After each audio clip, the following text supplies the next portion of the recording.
연쇄살인마 유영철, 그에 대해서 같이 한번 알아보도록 하겠습니다. 유영철은 1970년 4월 18일 전라북도 고창에서 태어났습니다. 그는 한국에서 유명한 연쇄살인마 중에 한 명이죠. 2003년 9월부터 2004년 7월까지 약 1년이 안 되는 시간 동안 무려 20명을 살해한 연쇄살인범입니다.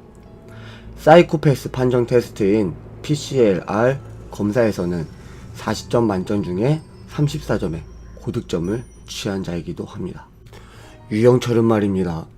선천적 사이코패스라기보다는 저는 후천적 사이코패스라고 생각을 합니다. 왜냐면 그는 감옥에 있을 때 이혼을 당했습니다. 그래서 출소 후에 그의 아내를 죽이려고 했지만 그 아내의 불쌍한 모습 때문에 결국 그녀를 죽이지 못했습니다. 그걸로 봐서는 후천적 사이코패스, 성장 과정 때문에 생긴 그런 것이라고 저는 생각을 합니다.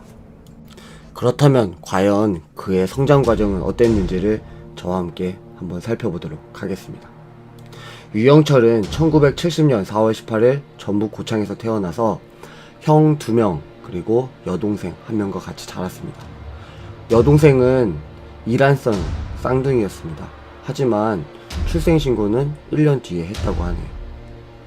놀라운 점은 뭐였냐면 아버지가 원래 부인을 버리고 두 번째 부인과 같이 살았습니다. 그런데 생활고라는 이유 때문에 유영철을 죽일 생각까지도 했다고 하네요. 유영철의 아버지는 굉장히 무능한 아버지였습니다. 일도 안 하고 알코올 중독으로 외도와 폭력을 일삼았다고 합니다. 당연히 가난했겠죠. 유영철의 아버지와 계모는 밤만 되면 유영철을 때렸다고 합니다. 아마 다른 형제들도 마찬가지로 맞고 있었을 겁니다. 그게 초등학교 1학년 때까지 계속됩니다. 하지만 이제는 집을 나와서 원래 어머니를 찾아가 같이 살게 되었고요. 9살에 다시 초등학교 1학년으로 입학하게 됐다고 합니다. 유영철이 중학교 1학년이 되던 14살에 아버지는 사망을 했고 유영철의 형제들은 유영철의 원래 어머니와 합쳐서 살게 됩니다. 처음에 가족 그대로 다시 돌아온 셈이죠. 아버지는 사망을 한 거고요. 어머니는 보모를 하면서 살림을 꾸려나갔다고 해요. 가난하긴 했어도 구타를 당하던 그때보다는 훨씬 나았을 거라고 생각을 합니다. 중학교에 들어와서는 전보다 훨씬 생활이 나아졌기 때문에 보통 아이들과 별반 다르지 않게 생활을 했다고 합니다. 그런데 중학교를 졸업하고 난 뒤에 예술고등학교에 진학하고 싶었대요. 미술을 잘했나 봅니다.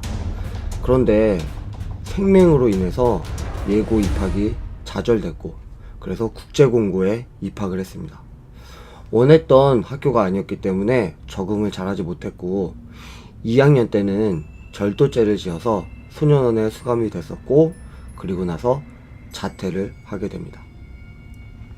고등학교 2학년 자퇴 후에는 사진기사 1년, 중장비기사 1년, 선원 2년, 대중음식점 종업원 1년을 하면서 생활을 했어요. 그렇지만 1995년 이후에는 이때면은 한 25, 6 정도 된 거겠죠. 그때부터는 일정한 직업 없이 경찰관을 사칭해서 유흥주점이나 노점상을 상대로 갈취행위를 했다고 합니다. 경찰관을 사칭했을 때는 지금 보시는 이 사진의 경찰관 그 신분증에 도용된 사진입니다.